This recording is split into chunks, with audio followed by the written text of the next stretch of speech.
ಆಳವಾದ ವಿಶ್ಲೇಷಣೆಗೆ ಸ್ವಾಗತ. ಆ, ಇವತ್ತಿನ ನಮ್ಮ ಈ ಈ ಚರ್ಚೆಯ ವಿಷಯ ಬಂದು ಕೇವಲ ಒಂದು ಆರ್ಥಿಕ ವಿಚಾರ ಮಾತ್ರ ಅಲ್ಲ. ಹೌದು. ಇದು ದಶಕಗಳ ಕಾಲ ಬೆವರು ಸುರಿಸೆ ದುಡಿದ ಪ್ರತಿಯೊಬ್ಬ ಉದ್ಯೋಗಿಯ ಜೀವನಾಡಿಯಾಗಿರೋ ಭವಿಷ್ಯ ನಿಧಿ ಅಂದ್ರೆ PF ಬಗ್ಗೆ. ಎಕ್ಸಾಕ್ಟ್ಲಿ. ಪ್ರತಿಯೊಬ್ಬರ ಜೀವನಕ್ಕೂ ಇದು ತುಂಬಾ ಹತ್ತಿರವಾದ ವಿಷಯ. ಖಂಡಿತ. ನಾವು ಪ್ರತಿ ತಿಂಗಳು ನಮ್ಮ ಸಂಬಳದಲ್ಲಿ ಕಟ್ಟಾಗುವ ಆ ಒಂದು ಸಣ್ಣ ಮೊತ್ತ ಮುಂದೊಂದು ದಿನ ನಮ್ಮ ನಿವೃತ್ತಿ ಜೀವನಕ್ಕೆ ಆಧಾರವಾಗುತ್ತೆ ಅಂತ ಅನ್ಕೊಂಡಿರ್ತೀವಲ್ವಾ? ಹೌದು, ಅದೇ ದೊಡ್ಡ ನಂಬಿಕೆ. ಆದ್ರೆ ಆ ಹಣವನ್ನು ನಿರ್ವಹಿಸುವ EPFO ಸಂಸ್ಥೆಯಲ್ಲಿ ಮತ್ತು ಇತ್ತೀಚೆಗೆ ನಡೆದ CBT ಅಂದ್ರೆ ಸೆಂಟ್ರಲ್ ಬೋರ್ಡ್ ಆಫ್ ಟ್ರಸ್ಟೀಸ್ ಸಭೆಯಲ್ಲಿ ಯಾವೆಲ್ಲ ಮಹತ್ವದ ನಿರ್ಧಾರಗಳಾಗಿವೆ ಅನ್ನೋದು ನಮ್ಗೆಷ್ಟು ಗೊತ್ತು? ತುಂಬಾ ಜನರಿಗೆ ಇದರ ಬಗ್ಗೆ ಸರಿಯಾದ ಮಾಹಿತಿ ಇರೋದಿಲ್ಲ. ಹಾಗಾಗಿ ಇವತ್ತು ಆ ನಿರ್ಧಾರಗಳು ಸಾಮಾನ್ಯ ಕಾರ್ಮಿಕರ ಪಿಂಚಣಿ ಹಕ್ಕುಗಳ ಮೇಲೆ ಬೀರುವ ಪರಿಣಾಮಗಳನ್ನ ನಾವು ಸುದೀರ್ಘವಾಗಿ ವಿಶ್ಲೇಷಣೆ ಮಾಡಲಿದ್ದೇವೆ. ಹೌದು. ಇಂದಿನ ನಮ್ಮ ಈ ಆಳವಾದ ವಿಶ್ಲೇಷಣೆಗೆ ಆಧಾರವಾಗಿ ನಾವು 2 ಪ್ರಮುಖ ಮೂಲಗಳನ್ನ ಬಳಸ್ತಿದ್ದೇವೆ. ಇವು ಹಿಂದಿ ಮತ್ತು ತೆಲುಗು ಭಾಷೆಗಳಲ್ಲಿ ಪ್ರಕಟವಾಗಿರುವ ಅತ್ಯಂತ ಮಹತ್ವದ ಸಂದರ್ಶನಗಳು. ಹೌದು. CBT ಸದಸ್ಯರಾದ ಹಾಗೆ ಭಾರತೀಯ ಮಜದೂರ್ ಸಂಘದ ಅಖಿಲ ಭಾರತ ಅಧ್ಯಕ್ಷರಾಗಿರುವ S ಮಲ್ಲೇಶಂ ಅವರು ಈ ಸಂದರ್ಶನಗಳಲ್ಲಿ ನೀಡಿರುವ ಒಳನೋಟಗಳನ್ನ ನಾವಿಂದು ಆಳವಾಗಿ ಪರಿಶೀಲಿಸುತ್ತಿದ್ದೇವೆ. ಅಂದ್ರೆ ಕೇವಲ ಸರ್ಕಾರಿ ಆದೇಶಗಳ ಬಗ್ಗೆ ಮಾತ್ರ ಅಲ್ಲ. ಖಂಡಿತ ಅಲ್ಲ. ಈ ಮಾಹಿತಿಗಳಲ್ಲಿ ಕೇವಲ ಸರ್ಕಾರಿ ನಿರ್ಧಾರಗಳ ಪಟ್ಟಿ ಮಾತ್ರವಿಲ್ಲ.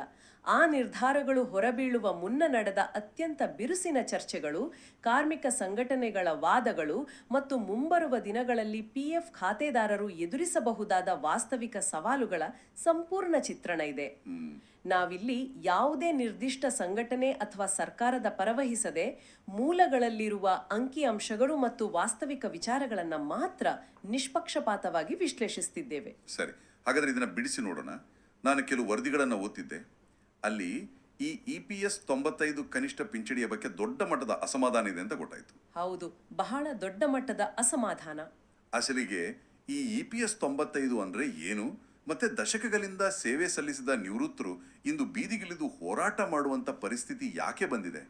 ಈ EPS 95 ಅಥವಾ ಎಂಪ್ಲಾಯೀಸ್ ಪೆನ್ಷನ್ ಸ್ಕೀಮ್ ಅನ್ನೋದು 1995ರಲ್ಲಿ ಜಾರಿಗೆ ಬಂದಂತ ಒಂದು ಪಿಂಚಣಿ ಯೋಜನೆ.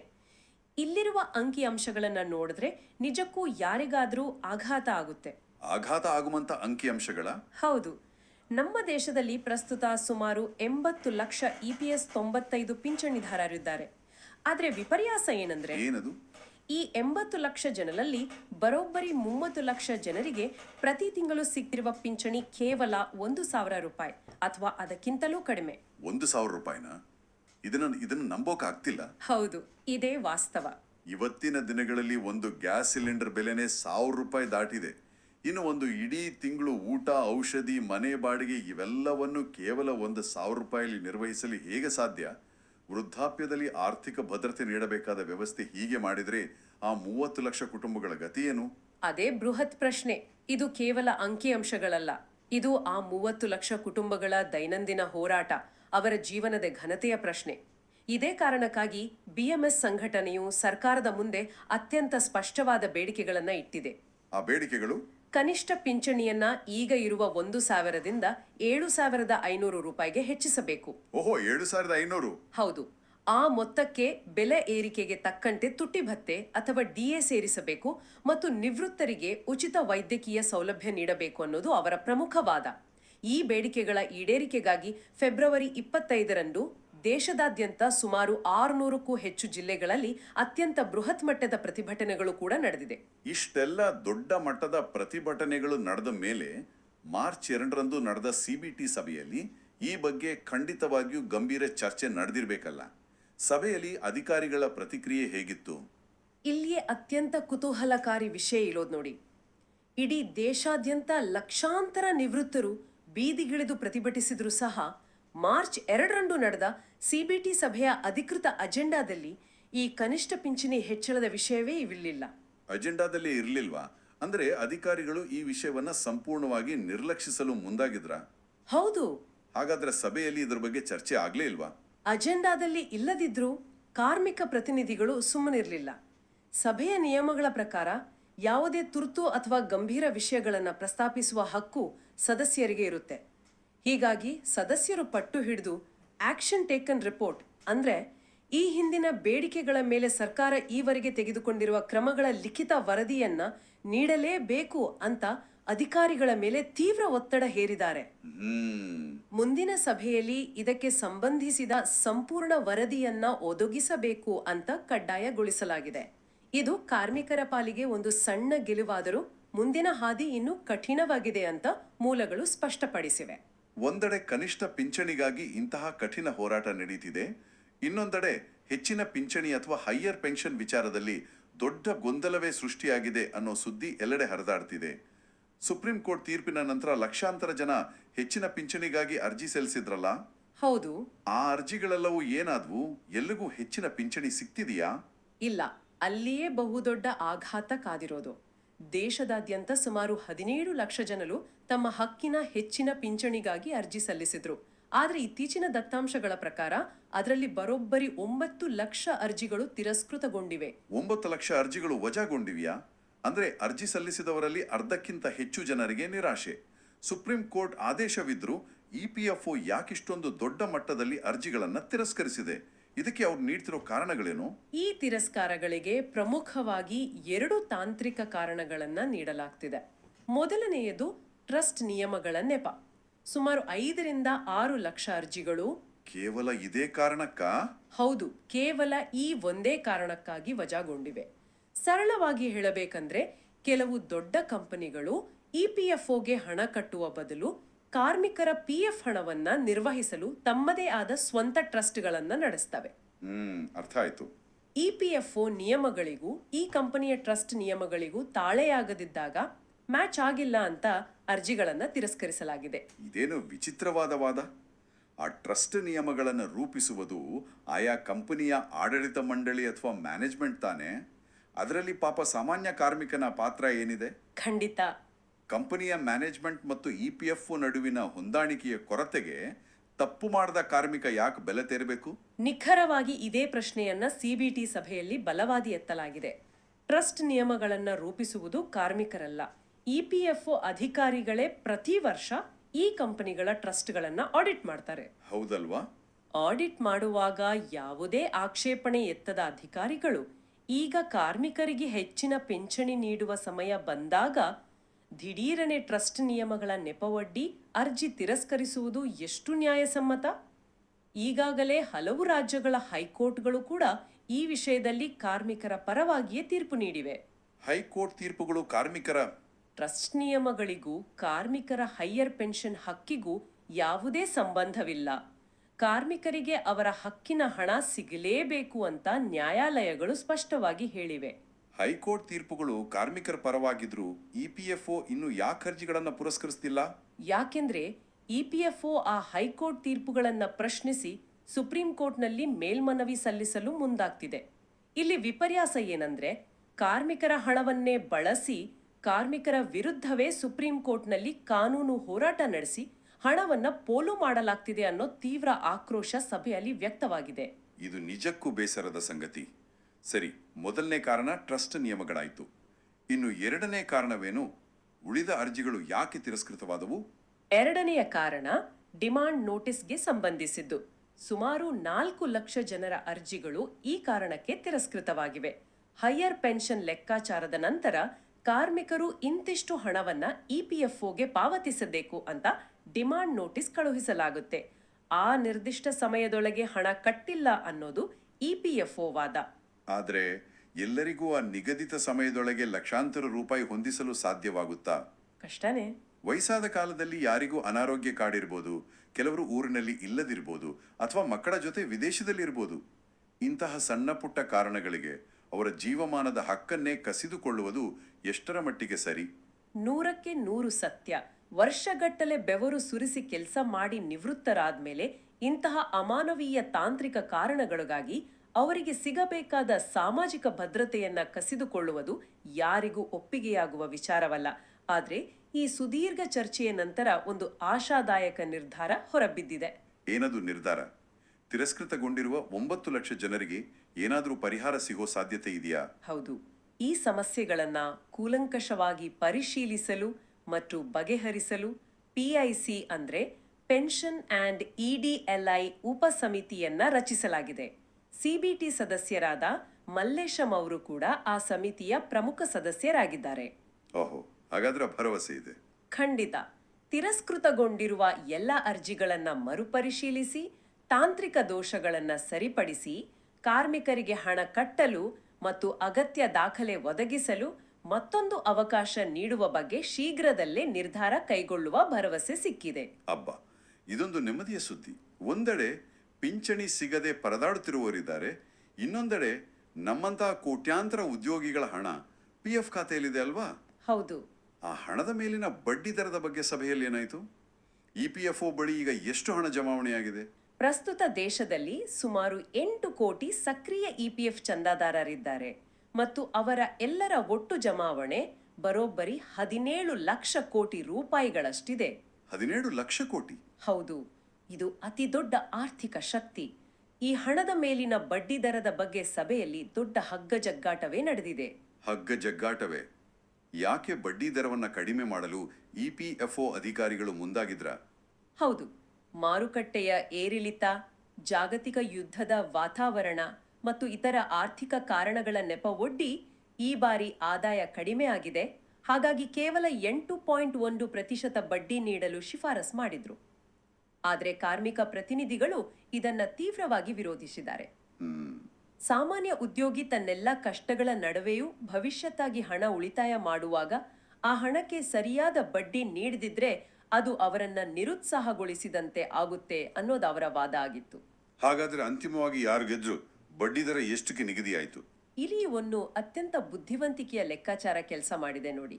ಹಿಂದಿನ ವರ್ಷ ಬಡ್ಡಿ ವಿತರಿಸಿದ ನಂತರವೂ EPFO ಬಳಿ ಸುಮಾರು 5,000 ಕೋಟಿ ರೂಪಾಯಿಗಳ ಉಳಿತಾಯ ಅಂದ್ರೆ ಸರ್ಪ್ಲಸ್ ಹಣ ಇತ್ತು. ಓಹೋ, ಆ ಸರ್ಪ್ಲಸ್ ಹಣ? ಹೌದು.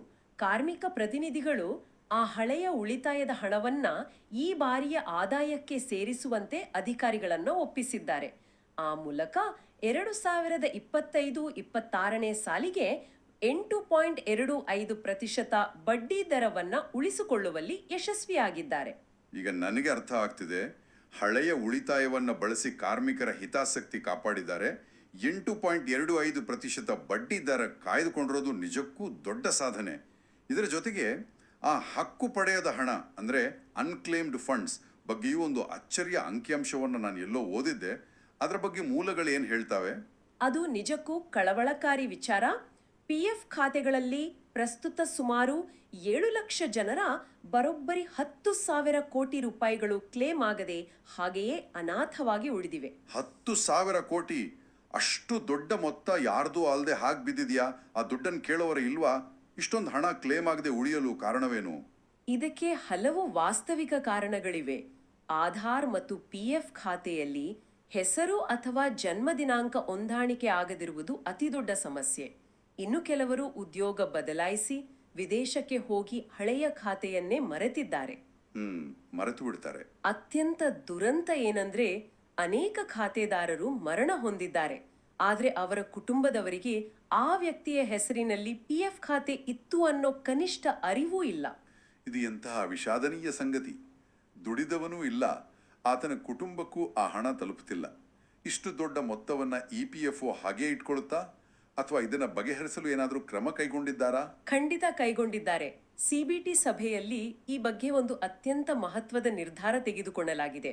ಕೇವಲ 1,000 ರೂಪಾಯಿಗಿಂತ ಕಡಿಮೆ ಹಣ ಇರುವ ಸುಮಾರು 1,33,000 ಖಾತೆಗಳನ್ನ ಅಧಿಕಾರಿಗಳು ಗುರುತಿಸಿದ್ದಾರೆ. ಅಂದ್ರೆ ಸಣ್ಣ ಮೊತ್ತದ ಖಾತೆಗಳು? ಹೌದು. ಈ ಖಾತೆದಾರರಿಗೆ ಯಾವುದೇ ಕಠಿಣ ಷರತ್ತುಗಳಿಲ್ಲದೆ, ಯಾವುದೇ ಅರ್ಜಿ ಅಥವಾ ದಾಖಲೆಗಳನ್ನ ಕೇಳದೆ ನೇರವಾಗಿ ಅವರ ಬ್ಯಾಂಕ್ ಖಾತೆಗೆ ಹಣವನ್ನ ವರ್ಗಾವಣೆ ಮಾಡುವ, ಡೈರೆಕ್ಟ್ ಟ್ರಾನ್ಸ್ಫರ್ ಮಾಡುವ ನಿರ್ಧಾರವನ್ನ ತೆಗೆದುಕೊಳ್ಳಲಾಗಿದೆ. ಇದೊಂದು ಅದ್ಭುತವಾದ ಬೆಳವಣಿಗೆ. ಆ ಹಣ ಎಷ್ಟೇ ಸಣ್ಣದಿರಲಿ, ಅದು ಆ ಕಾರ್ಮಿಕನ ಶ್ರಮದ ಫಲ. ಯಾವುದೇ ಅರ್ಜಿ ಇಲ್ಲದೆ, ಕಚೇರಿ ಅಲೆಯದೆ ನೇರವಾಗಿ ಹಣ ಬರುತ್ತೆ ಅಂದ್ರೆ ಸಾಮಾನ್ಯ ಜನರಿಗೆ ಇದಕ್ಕಿಂತ ದೊಡ್ಡ ಖುಷಿ ಬೇರೆ ಇಲ್ಲ. ಪ್ರತಿಯೊಬ್ಬರೂ ತಮ್ಮ ಕುಟುಂಬದ ಹಿರಿಯರು ಹಿಂದೆ ಎಲ್ಲಾದರೂ ಕೆಲಸ ಮಾಡಿದ್ರೆ ಅವರ ಹಳೆಯ ಖಾತೆಗಳ ಬಗ್ಗೆ ಒಮ್ಮೆ ಪರಿಶೀಲನೆ ಮಾಡೋದು ಅತ್ಯಗತ್ಯ ಅನಿಸ್ತಿದೆ. 100ಕ್ಕೆ 100 ಸತ್ಯ. ನಾವು ಕಚೇರಿ ಅಲಿಯೋ ಬಗ್ಗೆ ಮಾತನಾಡ್ತಿರುವಾಗ ಇನ್ನೊಂದು ಪ್ರಮುಖ ವಿಚಾರವನ್ನ ಹಂಚಿಕೊಳ್ಳಲೇಬೇಕು. ಇಪಿಎಫ್ಒ ವ್ಯವಸ್ಥೆ ಸಂಪೂರ್ಣವಾಗಿ ತಂತ್ರಜ್ಞಾನದ ಕಡೆ ಮುಖ ಮಾಡಿದೆ. ಕಚೇರಿ ಅಲಿಯುವ ಮಾತು ಬಂದಾಗ ನನಗೆ ನೆನಪಾಗೋದು ಆ ಹಳೆಯ ದಿನಗಳೇ. ಹಿಂದೆಲ್ಲ PF ಆಫೀಸ್ ಮುಂದೆ ದಿನಗಟ್ಲೆ ಕಾಯೋದು, ಒಂದು ಸಣ್ಣ ತಿದ್ದುಪಡಿಗಾಗಿ ಜೆರಾಕ್ಸ್ ಅಂಗಡಿಗಳಿಗೆ 10 ಬಾರಿ ಅಲಿಯೋದು, ಅಧಿಕಾರಿಗಳ ಕೈಕಾಲು ಹಿಡಿಯೋದು ಒಂದು ತಪಸ್ಸಿನಂತಿತ್ತು. ಈಗ ಆ ಪರಿಸ್ಥಿತಿ ಸುಧಾರಿಸ್ತಿದ್ಯಾ? ಆ ತಪಸ್ಸಿಗೆ ಶೀಘ್ರದಲ್ಲೇ ಮುಕ್ತಿ ಸಿಗಲಿದೆ ನೋಡಿ. ಕೇವಲ 5-6 ತಿಂಗಳಲ್ಲಿ ಇಪಿಎಫ್ಒ 3.0 ಅಥವಾ ಇಪಿಎಫ್ಒ 3.0 ಅನ್ನೋ ಅತ್ಯಾಧುನಿಕ ಸಾಫ್ಟ್ವೇರ್ ಬರಲಿದೆ. ಇದರ ಅತಿದೊಡ್ಡ ಲಾಭ ಎಂದರೆ ನಿವೃತ್ತ ಪಿಂಚಣಿದಾರರಿಗೆ. ಹೇಗೆ? ಇನ್ನು ಮುಂದೆ ಅವರು ತಮ್ಮ ಜೀವಿತ ಪ್ರಮಾಣ ಪತ್ರ ಅಥವಾ ಲೈಫ್ ಸರ್ಟಿಫಿಕೇಟ್ ಸಲ್ಲಿಸಲು ಬ್ಯಾಂಕ್ ಅಥವಾ ಕಚೇರಿಗಳಿಗೆ ಹೋಗಿ ಸರದಿಯಲ್ಲಿ ನಿಲ್ಲಬೇಕಾದ ಅಗತ್ಯವಿರೋದಿಲ್ಲ. ಮನೆಯಿಂದಲೇ ಕೇವಲ ಮುಖ ಗುರುತಿಸುವ ಅಂದರೆ ಫೇಸ್ ರೀಡಿಂಗ್ ತಂತ್ರಜ್ಞಾನದ ಮೂಲಕ ತಮ್ಮ ಸ್ಮಾರ್ಟ್ಫೋನ್ ಬಳಸಿ ಜೀವಿತ ಪ್ರಮಾಣ ಪತ್ರವನ್ನು ಸಲ್ಲಿಸಬಹುದಾಗಿದೆ. ವಯಸ್ಸಾದ ಕಾಲದಲ್ಲಿ ಕಚೇರಿಗಳಿಗೆ ಅಲೆಯಲು ಕಷ್ಟಪಡುವ ಹಿರಿಯ ಜೀವಗಳಿಗೆ ಇದು ನಿಜಕ್ಕೂ ವರದಾನ. ಇದರ ಜೊತೆಗೆ ನಮ್ಮ PF ಹಣವನ್ನ ತುರ್ತು ಅಗತ್ಯಗಳಿಗೆ ಮುಂಗಡವಾಗಿ ಅಂದ್ರೆ ಅಡ್ವಾನ್ಸ್ ಆಗಿ ಪಡೆಯೋ ನಿಯಮಗಳಲ್ಲೂ ಏನಾದರೂ ಬದಲಾವಣೆ ಆಗಿದೆಯಾ? ಹಿಂದೆಲ್ಲ ಅಡ್ವಾನ್ಸ್ ಪಡೆಯೋದು ಬಹಳ ತ್ರಾಸದಾಯಕ ಪ್ರಕ್ರಿಯೆ ಆಗಿತ್ತು. ಆ ನಿಯಮಗಳಲ್ಲೂ ಭಾರಿ ಬದಲಾವಣೆ ಆಗಿದೆ. ಈಗ ಮದುವೆ, ಮಕ್ಕಳ ಉನ್ನತ ಶಿಕ್ಷಣ ಅಥವಾ ಮನೆ ಕಟ್ಟುವಂತಹ ತುರ್ತು ಅಗತ್ಯಗಳಿಗೆ ಉದ್ಯೋಗಿಗಳು ತಮ್ಮ ಜಮಾ ಹಣದ 90% ಆನ್ಲೈನ್ ಮೂಲಕವೇ ಹಿಂಪಡೆಯಬಹುದು. 90%? ಹೌದು. ವರ್ಷದಲ್ಲಿ 4 ಬಾರಿ ಯಾವುದೇ ಕಠಿಣ ಷರತ್ತುಗಳಿಲ್ಲದೆ ಈ ಸುಲಭ ಮುಂಗಡ ಪಡೆಯಲು ಅವಕಾಶ ಕಲ್ಪಿಸಲಾಗಿದೆ. ಎಲ್ಲಕ್ಕಿಂತ ಮುಖ್ಯವಾಗಿ ಅರ್ಜಿ ಸಲ್ಲಿಸಿದ ಕೇವಲ 3 ದಿನಗಳಲ್ಲಿ ಹಣ ನೇರವಾಗಿ ಬ್ಯಾಂಕ್ ಖಾತೆಗೆ ಜಮೆಯಾಗಲಿದೆ. 3 ದಿನದಲ್ಲಿ ಹಣ, ಇದು ಕ್ರಾಂತಿಕಾರಿಕ ಬದಲಾವಣೆ. ಇನ್ನು ಈ 15,000 ರೂಪಾಯಿಗಳ ವೇತನ ಮಿತಿ ಅಥವಾ ಥ್ರೆಶೋಲ್ಡ್ ಲಿಮಿಟ್ ಬಗ್ಗೆನೂ ಸಾಕಷ್ಟು ಗೊಂದಲಗಳಿದ್ವು. ಆ ಬಗ್ಗೆ ಏನಾದರೂ ಚರ್ಚೆ ಆಯ್ತಾ? ಹಾಗೆಯೇ ಇತ್ತೀಚೆಗೆ EPS 2026 ಅನ್ನೋ ಹೊಸ ಕಾಯ್ದೆ ಬರ್ತಿದೆ. ಇದರಿಂದ ಕಾರ್ಮಿಕರಿಗೆ ತೊಂದರೆ ಆಗುತ್ತೆ ಅನ್ನೋ ವದಂತಿಗಳು ಇದ್ವಲ್ಲ? ಹೌದು. 2014ರಲ್ಲಿ ತಂದಿರುವ 15,000 ರೂಪಾಯಿಗಳ ವೇತನ ಮಿತಿಯನ್ನ ಸಂಪೂರ್ಣವಾಗಿ ತೆಗೆದು ಹಾಕಬೇಕು ಅನ್ನೋದು BMS ಸೇರಿದಂತೆ ಎಲ್ಲ ಕಾರ್ಮಿಕ ಸಂಘಟನೆಗಳ ಪ್ರಮುಖ ಬೇಡಿಕೆಯಾಗಿದೆ. ಏಕೆಂದ್ರೆ ಇಂದಿನ ದಿನಗಳಲ್ಲಿ 15,000ಕ್ಕಿಂತ ಕಡಿಮೆ ಸಂಬಳ ಪಡೆಯುವವರ ಸಂಖ್ಯೆ ಬಹಳ ಕಡಿಮೆ. ಇದರಿಂದಾಗಿ ಲಕ್ಷಾಂತರ ಯುವ ಕಾರ್ಮಿಕರು ಸಾಮಾಜಿಕ ಭದ್ರತೆಯಿಂದಲೇ ಹೊರಗುಳಿಯುತ್ತಿದ್ದಾರೆ. ನಿಜ. ಇನ್ನು ಆ EPS 2026 ಬಗ್ಗೆ ಹೇಳೋದಾದ್ರೆ ಮೂಲಗಳು ಈ ಗೊಂದಲವನ್ನ ಸ್ಪಷ್ಟವಾಗಿ ಬಗೆಹರಿಸಿವೆ. ಇದು ಯಾವುದೇ ಹೊಸ ಕಾಯ್ದೆ ಅಲ್ಲ. ವಾಸ್ತವದಲ್ಲಿ 9 ಹಳೆಯ ಕಾರ್ಮಿಕ ಕಾಯ್ದೆಗಳನ್ನು ಸೇರಿಸಿ ಸಾಮಾಜಿಕ ಭದ್ರತಾ ಸಂಹಿತೆ 2020 ಅಥವಾ ಸೋಷಿಯಲ್ ಸೆಕ್ಯೂರಿಟಿ ಕೋಡ್ 2020 ಅನ್ನೋದನ್ನು ರೂಪಿಸಲಾಗಿದೆ. ಅದರ ಅಡಿಯಲ್ಲಿಯೇ ಈ EPS 2026 ರೂಪುಗೊಂಡಿದೆ. ಅಂದ್ರೆ ಇದು ಕೇವಲ ಹಳೆಯ ನಿಯಮಗಳನ್ನ ನವೀಕರಣವಷ್ಟೇ ಹೊರತು ಕಾರ್ಮಿಕರ ಹಕ್ಕುಗಳನ್ನ ಕಸಿದುಕೊಳ್ಳುವ ಯಾವುದೇ ಹೊಸ ಷರತ್ತುಗಳಿಲ್ಲ, ಸರಿತಾನೆ? ನಿಖರವಾಗಿ. ಸುಪ್ರೀಂ ಕೋರ್ಟ್ ತೀರ್ಪುಗಳ ಆಧಾರದ ಮೇಲೆ ಹಳೆಯ ನಿಯಮಗಳನ್ನು ಆಧುನೀಕರಿಸಿ ಹೊಸ ರೂಪ ಕೊಡಲಾಗಿದೆಯಷ್ಟೇ. ಯಾರೂ ಆತಂಕ ಪಡುವ ಅಗತ್ಯವಿಲ್ಲ. ಇದರ ಜೊತೆಗೆ EDLI ಅಥವಾ ಎಂಪ್ಲಾಯೀಸ್ ಡಿಪಾಸಿಟ್ ಲಿಂಕ್ಡ್ ಇನ್ಶೂರೆನ್ಸ್ ಮೊತ್ತವನ್ನ ಅಂದ್ರೆ ದುರದೃಷ್ಟವಶಾತ್ ಕಾರ್ಮಿಕ ಮರಣ ಹೊಂದಿದರೆ ಕುಟುಂಬಕ್ಕೆ ಸಿಗುವ ವಿಮಾ ಮೊತ್ತವನ್ನ 7 ಲಕ್ಷ ರೂಪಾಯಿಗಳಿಗೆ ಉತ್ತಮಪಡಿಸುವ ಬಗ್ಗೆಯೂ ಉಪಸಮಿತಿಯಲ್ಲಿ ಸಕಾರಾತ್ಮಕ ಚರ್ಚೆ ನಡೀತಿದೆ. ಒಟ್ಟಾರೆಯಾಗಿ ನಾವು ಇಂದಿನ ಈ ಆಳವಾದ ವಿಶ್ಲೇಷಣೆಯಲ್ಲಿ ಚರ್ಚಿಸಿದ ಪ್ರಮುಖ ಅಂಶಗಳನ್ನ ಗಮನಿಸಿದ್ರೆ ಒಂದು ಅದ್ಭುತವಾದ ಪ್ರಯಾಣದಂತೆ ಭಾಸವಾಗುತ್ತೆ. ಕೇವಲ 1,000 ರೂಪಾಯಿ ಪಿಂಚಣಿ ಪಡೆಯುತ್ತಿರುವ 30 ಲಕ್ಷ ಜನರ ಹೋರಾಟದ ಹಿನ್ನೆಲೆ, ತಾಂತ್ರಿಕ ಕಾರಣಗಳಿಗೆ ತಿರಸ್ಕೃತಗೊಂಡಿದ್ದ 9 ಲಕ್ಷ ಹೆಚ್ಚಿನ ಪಿಂಚಣಿ ಅರ್ಜಿಗಳಿಗೆ ಸಿಗ್ತಿರುವ 2ನೇ ಅವಕಾಶ, ಆರ್ಥಿಕ ಏರಿಳಿತಗಳ ನಡುವೆಯೂ 8.25% ಬಡ್ಡಿ ದರ ಉಳಿಸಿಕೊಂಡಿದ್ದು, ಹಕ್ಕು ಪಡೆಯದ 10,000 ಕೋಟಿ ರೂಪಾಯಿಗಳನ್ನು ಅರ್ಹರಿಗೆ ತಲುಪಿಸುವ ಪ್ರಾಮಾಣಿಕ ಪ್ರಯತ್ನ ಹಾಗೂ ಹೊಸ EPFO 3.0 ತಂತ್ರಜ್ಞಾನದ ಮೂಲಕ PF ವ್ಯವಸ್ಥೆ ಸಂಪೂರ್ಣವಾಗಿ ಡಿಜಿಟಲ್ ಆಗ್ತಿರೋದ್ರ ಬಗ್ಗೆ ನಾವು ಸುದೀರ್ಘವಾಗಿ ತಿಳಿದುಕೊಂಡೆವು. ಹೌದು. ಈ ಮಾಹಿತಿಗಳು ಕೇವಲ ಸರ್ಕಾರಿ ವೆಬ್ಸೈಟ್ಗಳಲ್ಲಿರುವ ಒಣ ಅಂಕಿಅಂಶಗಳಲ್ಲ. ಇದು ಪ್ರತಿಯೊಬ್ಬ ಉದ್ಯೋಗಿಯ ಬೆವರು, ಶ್ರಮ ಮತ್ತು ಅವರ ಭವಿಷ್ಯದ ಆರ್ಥಿಕ ಭದ್ರತೆಯ ಅಡಿಪಾಯ. ಇಂತಹ ಬದಲಾವಣೆಗಳ ಬಗ್ಗೆ ನಿರಂತರವಾಗಿ ತಿಳಿದುಕೊಂಡ್ರೆ ಮಾತ್ರ ನಮ್ಮ ಹಕ್ಕುಗಳನ್ನು ನಾವು ಸರಿಯಾಗಿ ಬಳಸಿಕೊಳ್ಳಲು ಸಾಧ್ಯ. ನೀ ಹೇಳಿದ್ದು ಅಕ್ಷರಶಃ ಸತ್ಯ. ನಾವೆಲ್ಲರೂ ಕಾರ್ಯಕ್ರಮವನ್ನು ಮುಕ್ತಾಯಗೊಳಿಸುವ ಘಟ್ಟಕ್ಕೆ ಬಂದಿದ್ದೇವೆ. ಈ ಸುದೀರ್ಘ ಚರ್ಚೆಯ ನಂತರ ಭವಿಷ್ಯದ ಬಗ್ಗೆ ಏನಾದರೂ ಹೊಸ ಪ್ರಶ್ನೆಗಳು ಮೂಡ್ತಿವ್ಯಾ? ಖಂಡಿತವಾಗಿಯೂ. ನಾವು ಕಾರ್ಯಕ್ರಮ ಮುಗಿಸುವ ಮುನ್ನ ನಾವೆಲ್ಲರೂ ಆಳವಾಗಿ ಯೋಚಿಸಬೇಕಾದ ಒಂದು ಗಂಭೀರವಾದ ಪ್ರಶ್ನೆಯನ್ನ ಮುಂದಿಡಲು ಬಯಸುತ್ತೇನೆ. ಖಂಡಿತ ಹೇಳಿ. ಒಂದೆಡೆ ಆಧುನಿಕ ತಂತ್ರಜ್ಞಾನದ ಬಳಕೆಯಿಂದ ಇಪಿಎಫ್ಒ ವ್ಯವಸ್ಥೆ ಅತ್ಯಂತ ವೇಗವಾಗ್ತಿದೆ. ಮುಖ ಗುರುತಿಸುವ ತಂತ್ರಜ್ಞಾನ, 3 ದಿನಗಳಲ್ಲಿ ಮುಂಗಡ ಪಾವತಿಯಂತಹ ಅದ್ಭುತ ಬದಲಾವಣೆಗಳಾಗ್ತಿವೆ. ಆದರೆ ಇನ್ನೊಂದೆಡೆ ವಾಸ್ತವಿಕ ಪರಿಸ್ಥಿತಿಯನ್ನ ಗಮನಿಸಿ, ನಮ್ಮ ದೇಶದ ಜನಸಂಖ್ಯೆ ವೇಗವಾಗಿ ವಯಸ್ಸಾಗ್ತಿದೆ ಮತ್ತು ದಿನಬಳಕೆಯ ವಸ್ತುಗಳ ಜೀವನ ವೆಚ್ಚ ವಿಪರೀತವಾಗಿ ಏರುತ್ತಲೇ ಇದೆ.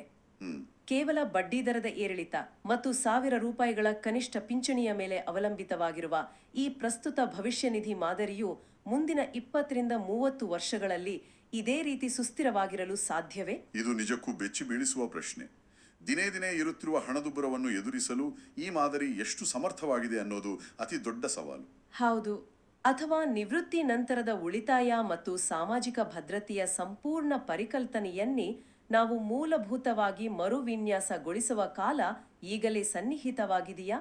ಪಾಶ್ಚಿಮಾತ್ಯ ದೇಶಗಳಂತೆ ನಮ್ಮಲ್ಲೂ ಹೊಸ ಆರ್ಥಿಕ ಭದ್ರತಾ ಮಾದರಿಗಳ ಅಗತ್ಯವಿದೆಯಾ ಅನ್ನೋದು ಪ್ರತಿಯೊಬ್ಬ ಉದ್ಯೋಗಿಯೂ ಆರ್ಥಿಕ ತಜ್ಞರು ತೀವ್ರವಾಗಿ ಚಿಂತಿಸಬೇಕಾದ ವಿಚಾರ. ಇದೊಂದು ಅತ್ಯಂತ ಗಂಭೀರವಾದ ಚಿಂತನೆ. ತಂತ್ರಜ್ಞಾನ ಬೆಳೆದಂತೆ ನಮ್ಮ ಆರ್ಥಿಕ ಭದ್ರತೆಯ ಮೂಲಭೂತ ಸ್ವರೂಪವು ಬದಲಾಗಬೇಕಾದ ಅನಿವಾರ್ಯತೆ ಖಂಡಿತ ಇದೆ. ಈ ಪ್ರಮುಖವಾದ ಪ್ರಶ್ನೆಯನ್ನ ಪ್ರತಿಯೊಬ್ಬರ ಚಿಂತನೆಗೆ ಬಿಡುತ್ತಾ ಇಂದಿನ ನಮ್ಮ ಈ ಆಳವಾದ ವಿಶ್ಲೇಷಣೆಯನ್ನ ಇಲ್ಲಿಗೆ ಮುಕ್ತಾಯಗೊಳಿಸುತ್ತಿದ್ದೇವೆ. ಕೇವಲ ಕಾಗದದ ಮೇಲಿನ ಕಾನೂನುಗಳಷ್ಟೇ ಅಲ್ಲದೆ ಅದರ ಹಿಂದಿನ ವಾಸ್ತವ ಮತ್ತು ಮಾನವೀಯ ಆಯಾಮಗಳನ್ನು ಅರ್ಥ ಮಾಡಿಕೊಳ್ಳುವ ನಮ್ಮ ಈ ಪ್ರಯತ್ನ ಎಲ್ಲರಿಗೂ ಉಪಯುಕ್ತವಾಗಿದೆ ಅಂತ ಭಾವಿಸ್ತೇವೆ. ಮತ್ತಷ್ಟು ಹೊಸ ವಿಷಯಗಳು, ವಿಶ್ಲೇಷಣೆಗಳು ಮತ್ತು ಕುತೂಹಲಕಾರಿ ಮಾಹಿತಿಗಳೊಂದಿಗೆ ಮುಂದಿನ ಆಳವಾದ ವಿಶ್ಲೇಷಣೆಯಲ್ಲಿ ಭೇಟಿಯಾಗೋಣ. ಅಲ್ಲಿವರೆಗೆ ನಿಮ್ಮ ಉಳಿತಾಯದ ಬಗ್ಗೆ ಗಮನವಿರಲಿ. ನಮಸ್ಕಾರ.